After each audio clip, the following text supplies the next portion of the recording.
Hi, my name is Clarence Ware II, and this is Comms 101, Persuasive Speech. And the title is, It's Okay to Jump Through a Few Hoops for Your Wife.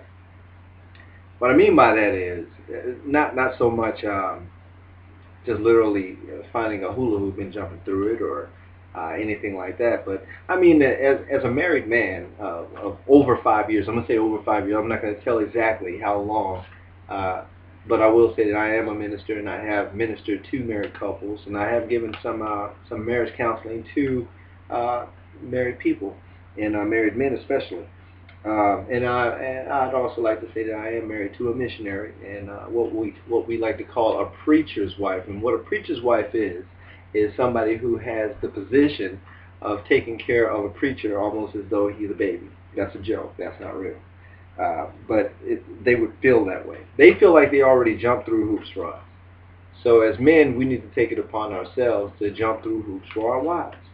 That's not really saying a whole lot. Now, we're not saying uh, to go out there and just do silly things in order to try to make your wife happy. What we mean by jumping through a few hoops is it's okay to figure out new and inventive ways to make her happy. I mean, if you know what your wife's favorite color is, it wouldn't hurt if you actually have money to go out there and buy something her favorite color just to do it.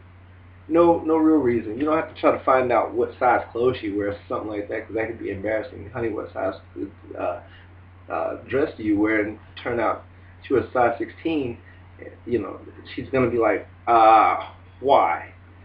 So the best thing to do is to find out little subtle things like ring size. Just go out hanging out sometime. You're already at the mall. Stop by Hillsburg or Windsor and just size her up. Don't tell her what you're doing. Actually, size her up. Another thing is planning activities together. I'll give you an example. In order to have more that my wife and I talk about on a regular basis, besides, well, the obvious is the Bible, because you're married to a missionary, you're going to talk about the Bible like a lot. It's supposed to be the other way around, but as a minister, it's supposed to be the other way around. But also, I'm a male, and that kind of makes me a kid. So a lot of times, my thinking doesn't go in that direction. But married to a missionary, you're going to talk about the Bible quite a bit. In my case, uh, what I ended up doing was I asked my wife, "Hey, why don't you sign up for Liberty University?" And so now we're going to be reading some of the same books with some of the same instructors, which is going to be very interesting. And that's something that I did plan to kind of keep a lifelong institution of communication about something other than the daily ups and downs of life. Because things can get really ridiculous sometimes with all the different dailies that you go through with bills and children circumstances. Uh, Another thing is letting her know one way or another that you love her every day. Men have a hard time saying that sometimes, but it's not that hard. I love you. I say it to my wife at least once every day. Now don't be amazed at how spoiled she'll get by it. She'll start looking for it. But you should say I love you every day.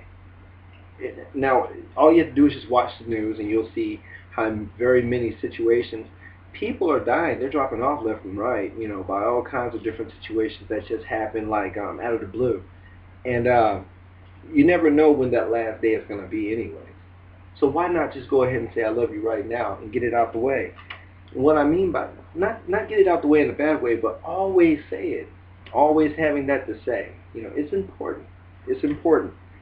And yeah, you do kind of want to get that one out of the way, because you don't want to go to bed that night and she's already asleep and say to yourself, man, I wish I had told her while she was awake that I love her. Another thing is giving a random hug or a kiss. Now, a lot of men, after a hug or a kiss, we want it to go a little bit deeper. But you shouldn't always want it to go a little bit deeper. You should think about what it does for her as a woman.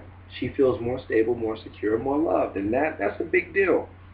Jumping through hoops can also lead for you to walk on more solid ground every day of your life. Now, let me give you some examples of some of the different things that you can do other than what I mentioned. Some of the things that you can do is invite her to come and do some things with you. Like some guys, they like to watch football. Well, instead of just sitting there by yourself and watching it on your TV, why don't you sit there with her for a little while and say, hey, honey, you want to come sit with me for a little while? And just talk about something, even though the game is on. Unglue your eyes for a second. Show her that she's more important. Don't wait until halftime to do it. Don't wait until halftime to do it. Don't wait until halftime to do it. Another thing is like I said earlier, clean up, but not just clean up, but sit her down and massage her feet for a little while. Some men have this issue with feet. I'll tell you something. That is the one thing that you could do for a woman that can relax her and make her happy. Jesus washed the feet of his disciples. Why can't we rub the feet of our wives? Now, if we go through all these, you lose nothing. You lose absolutely nothing by being a good and humble servant to your wife, and by being a good servant to your wife.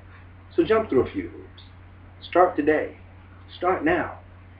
And see if your life doesn't change. I'm Clarence Ware, and that's it.